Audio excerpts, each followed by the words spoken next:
The Chicago Bears will have a for sure top 4 pick in the 2023 NFL draft. There is generational type talent everywhere in this draft. And Ryan Poles wants to make all the right decisions in order to continue this Chicago Bears rebuild, and they want to make sure they get the right guys for the job. It's really likely that he is going to trade back in this draft if he does not get Jalen Carter or Will Anderson Jr., because there is a ton of great quarterback talent that teams who are desperate for their next franchise quarterback are going to trade up, and the Bears have a very hot pick in order for teams to go after. If Ryan Poles can get, another first along with maybe a couple 2s and 3s or even 2 firsts for his first rounder, he's going to take it. And a guy that I think that if they were to trade back slightly in the first round and still get that was generational type talent and can help this franchise is Jalin Hyatt, wide receiver out of the University of Tennessee. This guy is a freak. The more I learn about him, I know I did a video on Quentin Johnston, who I would not mind the Bears going out and getting,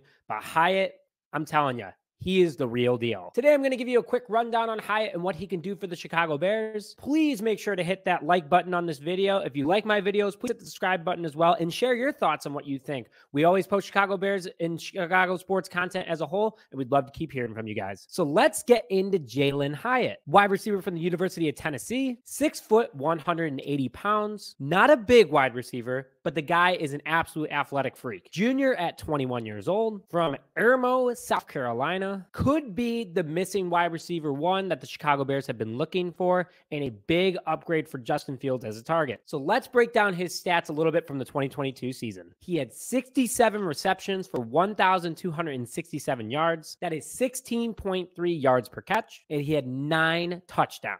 And a very impressive year for Hyatt, who was kind of in the background last year in 2021, but really took the NCAA by storm this season. He has played literally only tough games this entire year and has beaten out some of the best secondaries in college football and shredded them apart. He was a huge help for the Tennessee offense this past season, and while he can bring his stats to the Chicago Bears. So the scouting report on Hyatt is obviously very good, considering he is the #1 wide receiver in this year's draft so far. He was graded 91 according to NFLDraftBuzz.com. He's the #1 ranked receiver in the 2023 NFL draft. His 40 time is insane. His 40 time is 4.29. Holy shnikes, that is fast. To put into perspective, Justin Fields is a 4.44. Do you think he's fast? Holy cow. His hands are ranked 77 out of 100. Short routes, 85 out of 100. Medium routes, 90 out of 100. Deep routes, 92 out of 100. And for a guy who's only 6 foot, 180, he has a 68 out of 100 blocking skill. All impressive across the board. League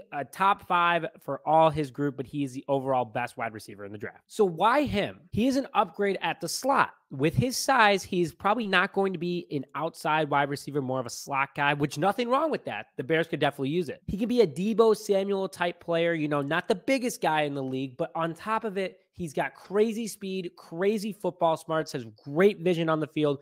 And the Bears could use him partially as a running back and bring back that Cordero Patterson kind of feel. The crazy speed alone is huge for the offense. With Hyatt, you can have Mooney, Claypool, and Hyatt as your wide receiver group. Claypool's the big receiver out of them. Mooney's the more experienced veteran. And then you have Hyatt that's going to be running the crazy fast routes. His hand grade is what impresses me the most. Fields needs a guy who he can rely on consistently to make sure that he can make the catch no matter the situation, whether it be a highlight catch or just a simple catch. Fields needs someone that he can always rely on. He's a top-tier route runner as well. A struggle for Justin Fields this year is his wide receivers have not been able to get open. Kind of that falls on Luke Getsy as well, but a guy who can get open no matter what route he's running and give Justin Fields that split second in order to throw the ball, that's huge. And from the scouting report, you either have to double cover Hyatt or he's just going to get open. That's just what it is. And his unreal blocking skills are huge for upfield battles. So if the Bears were to keep David Montgomery and Khalil Herbert, guys that can constantly break it to the outside, and obviously Justin Fields, that's huge to have someone on the already upfield that can hold blocks and make sure that you create lanes for our guys. Jalin Hyatt, pretty darn impressive. Hope the Bears can have an opportunity to get him. And if they do get him, he will be a huge asset to this team. Thank you for joining this episode of Just Another Year Chicago. Again, please make sure to comment your thoughts on this video. Hit like on the video if you enjoyed it, and subscribe if you want to get more videos. Appreciate you guys as always. If I don't talk to you guys before the holiday season, have a great holiday. Stay safe and bear down.